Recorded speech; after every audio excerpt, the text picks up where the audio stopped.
Oke, Assalamualaikum warahmatullahi wabarakatuh. Oke, pada kesempatan ini kita akan melanjutkan perkuliahan kelima mikrobiologi pangan. Nah, di pekan ini kita akan belajar terkait teknologi fermentasi alkohol, terutama untuk produk tape. Nah, ini submateri yang akan kita bahas yaitu mekanisme fermentasi alkohol, kemudian kondisi optimal fermentasi alkohol, dan yang terakhir adalah tahapan pembuatan tape. Nah, sebelumnya kita masuk ke definisi, jadi apa yang disebut dengan alkohol, gitu ya. Nah, jadi alkohol ini istilah yang umum ya untuk senyawa organik yang memiliki gugus hidroksil yang berikat pada atom karbon. Jadi kalau misalkan kita lihat strukturnya seperti ini gugus hidroksil ini adalah gugus OH dan berikatan dengan rantai karbon C. Nah, ini adalah struktur dari senyawa alkohol. Nah, alkohol ini termasuk ya bahan alami yang dihasilkan dari proses fermentasi. Bisa fermentasi wine, bir, kemudian fermentasi tape juga menghasilkan alkohol seperti itu ya. Nah, ini adalah eh, gambaran gitu ya untuk teknologi fermentasi. Jadi misalkan ketika kita memiliki yang namanya gula gitu ya, gula atau glukosa. Nah, gula ini nanti akan dimetabolisme atau dipecah dan berubah menjadi asam piruvat. Nah, asam piruvat inilah yang menjadi substrat untuk setiap produk. Nah, ini tergantung dari bakteri yang digunakan. Nah, kalau misalkan tadi mikrobanya adalah mikroba, misalkan contohnya Propionibacterium. Nah, ini akan merubah asam piruvat menjadi keju seperti itu. Kemudian kalau mikrobanya asam laktat seperti Lactobacillus. Nah, ini akan merubah asam piruvat menjadi asam laktat ya pada produk yogurt. Nah, kalau misalkan bakterinya, mikrobanya adalah Saccharomyces camir ya. Nah, ini akan merubah asam piruvat menjadi etanol atau alkohol. Nah, kalau misalkan mikrobanya Clostridium, nah ini akan merubah asam piruvat menjadi aseton. Dan begitupun dengan bakteri pembentuk asam asetat. Nah, ini jadi satu substrat asam piruvat. Nah, ini bisa menjadi berbagai produk tergantung mikroba yang digunakan. Nah, ini adalah eh, kekayaan ya dari teknologi fermentasi ya. Jadi penting ya kita mempelajari eh, terkait mikrobiologi pangan ya, terutama untuk produksi atau pengolahan bahan pangan. Nah, ini selanjutnya, nah ini adalah gambaran metabolisme fermentasi alkohol. Jadi ketika ada yang namanya substrat glukosa, glukosa ini nanti melalui metabolisme glikolisis ya akan dirubah menjadi asam piruvat. Nah, kalau misalkan di dalam siklus kehidupannya ada oksigen. Nah, maka asam piruvat ini akan masuk ke siklus Krebs dan nanti akan menghasilkan energi, ya ATP. Jadi kalau misalkan di dalam tubuh kita, ini kan siklusnya glukosa dirubah menjadi asam piruvat, kemudian asam piruvat nanti bereaksi dengan oksigen dan akan masuk ke siklus Krebs dan dihasilkan energi, gitu ya. Jadi kenapa kita misalkan mengkonsumsi karbohidrat, lemak, protein. Nah, ini akan menghasilkan energi. Nah, ini siklusnya dari glukosa, asam piruvat menjadi masuk ke siklus Krebs dan dihasilkan energi. Nah, tetapi kalau misalkan asam piruvat ini di lingkungannya tidak ada oksigen, nah maka asam piruvat ini akan berubah menjadi alkohol atau misalkan berubah menjadi asam laktat. Jadi kenapa kalau misalkan produksi yogurt ya yang menghasilkan asam laktat. Nah, biasanya ini lingkungannya adalah anaerob ya. Jadi biasanya toplesnya ditutup rapat sehingga mengurangi gitu ya jumlah oksigen dan akan dihasilkan asam piruvat karena kondisinya anaerob tanpa oksigen seperti itu ya. Nah, ini mekanisme dari fermentasi alkohol. Jadi gula melalui siklus glikolisis akan dirubah ya menjadi asam pirupat. Nah, kemudian asam pirupat ini oleh enzim piruvat dekarboksilase akan dirubah menjadi asetaldehid dan CO2. Nah, kemudian nanti asetaldehid oleh enzim alkohol dehidrogenase akan dirubah menjadi etanol seperti itu.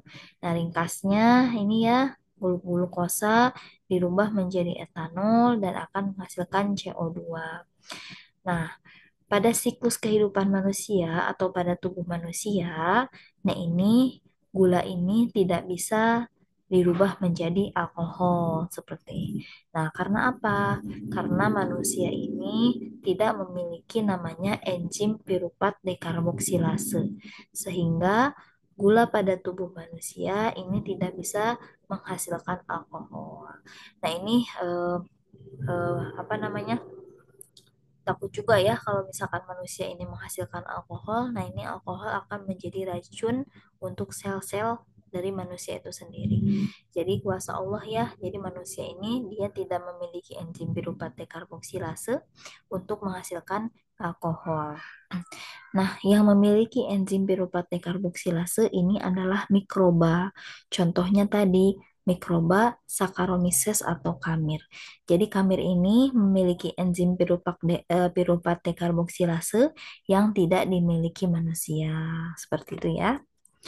Oke, jadi yang bisa merubah gula menjadi enzim hanya Saccharomyces atau bakteri yang dapat memproduksi etanol. Kalau manusia tidak bisa ya memproduksi etanol ya atau alkohol karena tidak ada tadi enzim piruvat dekarboksilase. Oke, nah selanjutnya, nah ini fermentasi secara umum. Jadi glukosa nanti dengan bantuan Kamir Saccharomyces cerevisiae akan berubah menjadi akan dirubah menjadi etanol dan CO2 seperti itu ya. Nah, ini ringkasnya dari fermentasi alkohol. Jadi mikroba yang digunakan adalah Kamir Saccharomyces. Nah, ini sama, jadi glukosa akan dirubah menjadi piruvat, kemudian piruvat ini berubah menjadi 2 asetaldehid, dan 2 asetaldehid lah yang nanti akan eh, berubah menjadi etanol, gitu ya. Nah, ini sifat-sifat bakteri pada fermentasi alkohol. Jadi biasanya mikroba yang digunakan untuk menghasilkan alkohol adalah mikroba Saccharomyces atau kita kenal dengan kamir gitu ya. Nah, bentuknya bulat, oval ataupun lonjong gitu ya. Nah, Saccharomyces ini dia sifatnya fakultatif anaerob. Artinya, dia hidup di lingkungan yang tidak ada oksigen, gitu ya. Namun, ketika berada di lingkungan yang ada oksigen, Saccharomyces ini masih bisa tumbuh ya. Jadi disebut dengan fakultatif anaerob. Berbeda dengan anaerob obligat. Kalau misalkan anaerob obligat, berarti mikroba tersebut hanya bisa tumbuh di lingkungan yang tidak ada oksigen, gitu ya. Nah, kemudian, nah, Saccharomyces cerevisiae ini dapat tumbuh ya secara aerob pada glukosa, maltosa, tapi tidak tumbuh pada laktosa dan selobiosa. Jadi untuk makanan atau nutrisi untuk kamir ini biasanya adalah bahan pangan yang mengandung gula tinggi ya, seperti glukosa ataupun maltosa. Kalau misalkan untuk produk seperti susu yang kaya akan laktosa ya, gula laktosa, ini Kamir Saccharomyces ini tidak akan tumbuh atau tumbuhnya tidak optimal seperti itu ya. Nah, kemudian ini juga beberapa logam seperti magnesium, kalsium atau seng ini juga dibutuhkan dalam fermentasi gitu ya. Kemudian biasanya beberapa produk wine atau bir ini biasanya ditambahkan biotin ya atau vitamin B untuk mempercepat atau mengoptimalkan pertumbuhan dari bakteri Saccharomyces ini ya. Oke, nah ini adalah sifat-sifat bakteri yang dapat memfermentasi alkohol, yang dapat memproduksi alkohol. Nah, kita masuk ke proses pembuatan tape. Nah, ini tape adalah hasil fermentasi karbohidrat dari bahan seperti singkong atau beras ketan menggunakan ragi tape, gitu ya. Nah, biasanya hasil fermentasi tape ini menghasilkan rasa manis ya, sedikit asam, teksturnya lembut, dan ada aroma alkohol yang menyengat, gitu ya. Nah, ini aroma alkohol ini dihasilkan dari fermentasi alkohol pada tape. Nah, ini jenis-jenis tape ada banyak ya. Ada tape singkong, ini biasanya dari singkong rebus. Ada tape ketan, ini dari beras ketan ya, beras ketan yang sudah dikukus, biasanya dari ketan hitam ataupun ketan putih. Nah, ini perbedaan utama dari keduanya adalah dari bahan tadi ya. Kalau tape singkong dari singkong, kalau ketan dari beras ketan. Kemudian teksturnya berbeda ya, karena bahan dasarnya juga berbeda. Dan yang paling penting adalah kadar alkoholnya yang berbeda. Nah, biasanya tape singkong ini memiliki kadar alkohol yang lebih rendah dibandingkan dengan tape ketan. Nah, kenapa lebih rendah? Karena singkong ini memiliki pati gitu ya atau karbohidrat yang berkisar 30 sampai 35%. Nah, sedangkan beras ketan, nah ini kadar pati atau kadar karbohidratnya sangat tinggi, sekitar 75 sampai 80%. Jadi semakin tinggi kadar pati, semakin banyak alkohol yang akan dihasilkan. Seperti itu ya. Nah, ini alat yang bahan untuk fermentasi atau pembuatan tape. Kita bisa menggunakan kukusan, kemudian wadah fermentasi, pisau, kemudian daun pisang atau plastik untuk pembungkusnya. Yang terakhir, bahannya ada singkong, beras ketan, ragi tape, dan air yang bersih. Nah, ini karakteristik ya ragi ya, karena kita fermentasi tape ini menggunakan yang namanya disebut ragi tape ya. Nah, ternyata ragi tape ini adalah campuran mikroba yang tumbuh pada substrat beras, berbentuk bulat dan berwarna putih keabu-abuan. Nah, ragi tape ini ternyata bukan hanya satu mikroba saja, tapi terdiri dari banyak jenis mikroba, yaitu ada kapang, ada kamir, dan ada bakteri. Nah, kemudian pH optimalnya yaitu 4 sampai 5 dan suhu untuk fermentasinya di suhu ruang ya sekitar 28 sampai 32 derajat Celcius. Nah, ini ada beberapa karakteristik dari ragi tape ya. Jadi mikroorganisme yang ada dalam ragi tape ini ada kapang, kamir, bakteri asam laktat dan bakteri asam asetat. Nah, kapang pada ragi tape ini bisa jenis Amylomyces ataupun Rhizopus oryzae. Tapi biasanya jenis kapang pada ragi tape adalah Rhizopus oryzae. Nah, fungsinya apa? Fungsinya Rhizopus oryzae atau kapang ini dia memiliki enzim yang berfungsi untuk memecah pati menjadi gula yang lebih sederhana. Nah, kenapa pati ini harus dipecah menjadi gula sederhana? Agar nanti gula sederhana ini yang akan dirubah menjadi alkohol. Nah, jadi yang akan dirubah menjadi alkohol itu adalah gula sederhana seperti glukosa dan maltosa. Jadi, pati-patinya ini harus diuraikan dulu menjadi gula sederhana agar nanti bisa dirubah menjadi alkohol ya. Kalau misalkan tidak dirubah menjadi gula sederhana, nah ini akan sulit atau bahkan tidak bisa menjadi alkohol ya. Jadi fungsi kapang adalah menguraikan pati atau karbohidrat kompleks ya disebutnya menjadi gula yang lebih sederhana atau gula yang lebih kecil ya ukurannya seperti glukosa ataupun maltosa. Nah, kemudian selain kapang ada kamir. Nah, biasanya kamir ini jenisnya Saccharomyces. Nah, kamir ini dia yang merubah gula menjadi alkohol dan menghasilkan aroma dan rasa khas dari tape. Ya, jadi yang termasuk fermentasi alkohol ini adalah fermentasi oleh kamir yang merubah gula menjadi alkohol. Nah, kemudian setelah gula ini dirubah menjadi alkohol, nah, gula ini juga akan dirubah menjadi asam laktat oleh bantuan bakteri asam laktat. Jadi selain kapang dan kamir, ragi tape juga mengandung mengandung bal ya atau bakteri asam laktat, contohnya Lactobacillus. Nah, bakteri asam laktat ini yang merubah gula sederhana menjadi asam laktat. Jadi kalau teman-teman nih mengkonsumsi tape ada rasa-rasa asam. Nah, rasa asam ini adalah asam laktat yang dihasilkan oleh bakteri asam laktat seperti itu. Kemudian selain bakteri asam laktat juga ada bakteri asam asetat. Namun ini jarang gitu ya. Jadi kadang ada ragi yang ditambahkan bakteri asam asetat, ada ragi yang tidak ditambahkan bakteri asam asetat. Nah, bakteri asam asetat ini apa? Fungsinya adalah merubah alkohol menjadi asam asetat. Atau biasanya bakteri asam asetat ini memberikan rasa asam pada tape. Jadi kalau misalkan tape ini difermentasi dalam waktu yang cukup lama, nah biasanya rasanya ada asam-asam kecut seperti cuka. Nah, ini asam tersebut dihasilkan dari senyawa asam asetat dari fermentasi Acetobacter aceti atau bakteri asam asetat. Nah, kemudian setiap kapang, kamir, dan bakteri asam laktat dan bakteri asam asetat ini memiliki kondisi yang berbeda pada kesediaan oksigen. Contohnya, kapang, dia bersifat aerob obligat.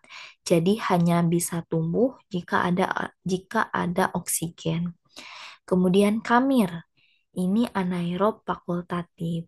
Nah, ini anaerob ini berarti kamir ini tumbuh optimal ketika lingkungannya tidak ada oksigen, tetapi masih bisa tumbuh ketika lingkungan masih ada oksigen. Sama seperti bakteri asam laktat.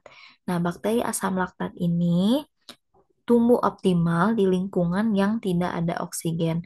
Tetapi kalau misalkan lingkungannya masih ada oksigen, tetap bisa tumbuh seperti itu. Nah, yang terakhir bakteri asam asetat. Nah, bakteri asam asetat ini seperti kapang ya, aerob obligat.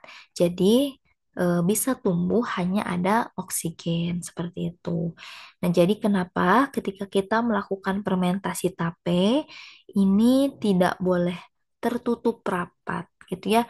Jadi, fermentasi tape ini harus kita tutup, tetapi harus ada ya sirkulasi oksigen untuk bisa masuk seperti itu ya.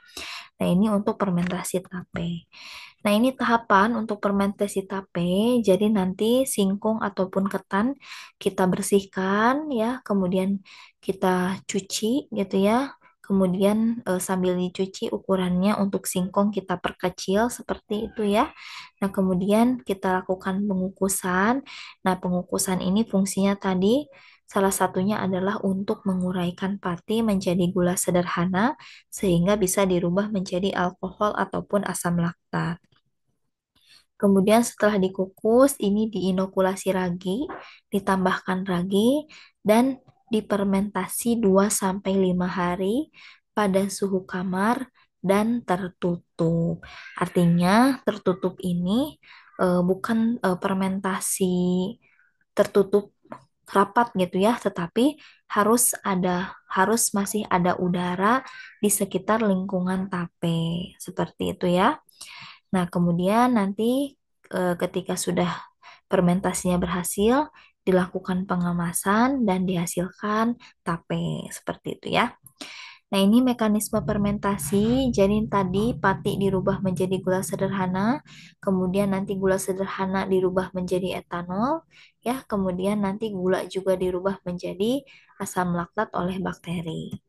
Nah, ini ciri tape yang matang, teksturnya lembut, agak basah, rasanya manis, sedikit asam ya karena dari rasa asam laktat, kemudian ada aroma dari alkohol, yang terakhir adalah tidak berjamur.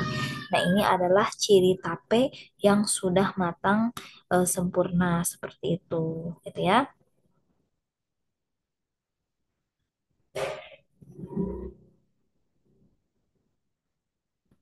Oke. Nah, kalau misalkan tapenya berjamur ataupun rasanya asam seperti basi, berarti berarti ini fermentasinya kurang sempurna. Seperti itu ya. Oke. Oke, nah selanjutnya tadi ya yang perlu kita pahami. Jadi ketika fermentasi tape ini ya fermentasinya 2 sampai 5 hari pada suhu kamar dan tertutup gitu ya.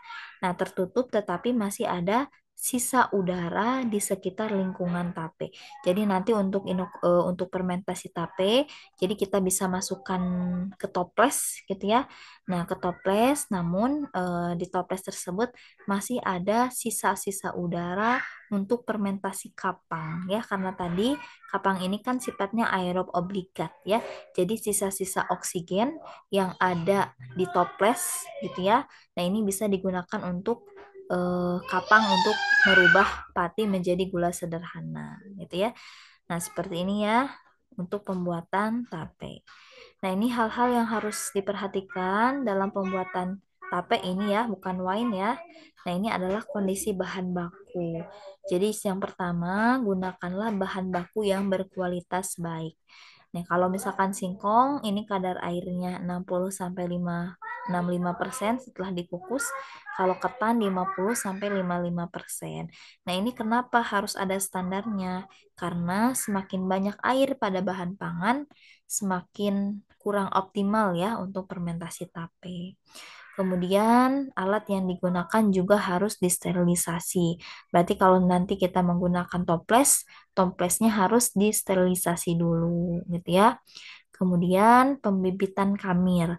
Nah, ini pembibitan kamir ini artinya ragi yang kita gunakan harus sesuai dengan takaran. Tidak boleh terlalu banyak, juga tidak boleh terlalu sedikit. Kalau misalkan raginya terlalu sedikit, maka tapenya tidak terfermentasi secara sempurna, gitu ya. Tapi kalau misalkan raginya terlalu banyak, nah ini fermentasi akan berlangsung secara cepat, gitu ya. Yang tadi, misalkan dapat menghasilkan singkong yang terlalu asam rasanya atau misalkan tape singkong yang kadar alkoholnya tinggi gitu ya karena ragi yang digunakan sangat banyak. Nah, ini biasanya standar yang kita gunakan 2 sampai 3 gram ya untuk singkong atau 3 sampai 5 gram untuk ketan. Jadi kalau misalkan kita menggunakan singkong 100 gram, maka ragi yang kita gunakan 2 sampai 3 gram. Kalau misalkan kita ingin membuat tape ketan dari 100 gram ketan, maka ragi yang bisa kita gunakan adalah 3 sampai 5 gram gitu ya. Oke, kemudian fermentasinya, nah ini biasanya 2 sampai 5 atau 3 hari ya untuk fermentasi ketan dan fermentasi singkong 3 sampai 5 hari. Nah, ini biasanya simpan bahan dalam wadah tertutup, kemudian lembab, tetapi tidak kedap udara total. Artinya, masih ada sisa oksigen untuk fermentasi yang merubah pati menjadi gula sederhana. Seperti itu ya. Dan hindari sinar matahari langsung. Kemudian yang terakhir, lingkungan dan udara harus bersih. Jadi ketika kita ingin memfermentasi tape, jangan kita simpan misalkan wadahnya di tempat yang banyak debu atau kotor, misalkan di lemari yang sangat kotor ya. Karena ini dapat menyebabkan kontaminasi silang terhadap tape. Oke, yang terakhir adalah aspek kehalalan tape. Jadi, tape ini halal atau tidak gitu ya. Nah, kadar alkohol tape bagaimana? Apakah bisa menyebabkan haram atau tidak? Nah, ini yang pertama. Tape ini menggunakan mikroba seperti kamir, kapang, atau bakteri asam laktat. Nah, berarti sumber mikrobanya harus halal. Nah, berarti untuk raginya diusahakan kita menggunakan ragi tape yang sudah ada label halalnya. Nah, kemudian ini fermentasinya, ini kan tape ini menghasilkan alkohol dan asam laktat. Namun, kadar alkohol dari tape ini cukup rendah, biasanya kurang dari 2%, gitu ya. Nah, kalau misalkan kurang dari 2%, ini menurut MUI ini masih di kategori halal seperti itu. Kemudian eh, yang penting dari kehalalan tape adalah tape ini kadar alkoholnya adalah tidak memabukkan. Jadi ketika kita misalkan memfermentasi tape, tujuannya adalah untuk memproduksi tape, tetapi tape ini tidak memabukkan, maka ini halal gitu ya berdasarkan fakta MUI. Ya, kemudian tadi kandungan alkoholnya juga kurang dari 2% dan ini dianggap rendah gitu ya. Jadi masih halal berdasarkan MUI. Nah, kemudian berdasarkan fakta MUI dan kaidah fikih, sesuatu yang memabukkan dalam jumlah banyak ataupun sedikit pun disebut dengan haram. Tetapi tadi kita kembali ke tujuannya, karena tape ini kita dibuat untuk memproduksi tape dari bahan alami, ya, dan tujuannya tidak memabukkan, maka ini dikategorikan halal gitu ya. Jadi kalau misalkan tujuannya ini memang tidak memabukkan gitu ya. Nah, ini kategorinya halal. Berbeda dengan wine. Nah, wine ini memang diproduksi untuk bahan pangan yang tinggi alkohol dan memabukkan. Jadi kenapa wine atau bir ya ini haram karena tujuannya tadi membuat produk yang tinggi alkohol dan memabukkan. Nah, ini ya aspek kehalalan dari tape. Oke, mungkin itu saja yang dapat saya sampaikan mengenai eh, tape ya, proses produksi dari tape. Oke, wabillahi taufiq wa hidayah. Wassalamualaikum warahmatullahi wabarakatuh.